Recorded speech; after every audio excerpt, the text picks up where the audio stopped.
В Узбекистане новым постановлением правительства обязали удалять размещенный в интернете контент и комментарии, которые власти посчитают противозаконными. Постановлением правительства номер 807 от 23 декабря утвержден порядок отправки владельцам веб-сайтов, страниц веб-сайтов и мессенджеров, а также блогерам уведомления об удалении информации, распространение которой запрещено в Узбекистане.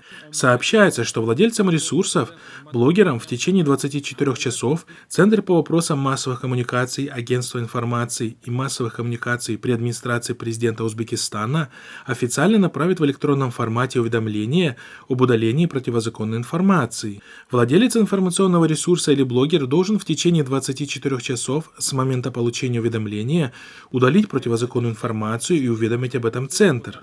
Если противозаконная информация не будет удалена владельцем информационного ресурса в указанный срок, то Агентство информации и массовых коммуникаций может обратиться к администратору соцсети или мессенджера, где она размещена, либо с иском в суд об удалении информации. Эксперты отмечают, что под действие нового закона, очевидно, попадут независимые журналисты и блогеры, которых теперь будут законно обязывать удалять критические материалы в адрес режима. В конечном итоге было бы найдено и решение, как поступить, но диалога нет. Новый порядок уже сравнили с российским Роскомнадзором, инструментом кремлевской цензуры, который позволяет блокировать и требовать удаления любых неугодных властям материалов в интернете, обходя длительную и трудоемкую судебную процедуру по признанию материала незаконным.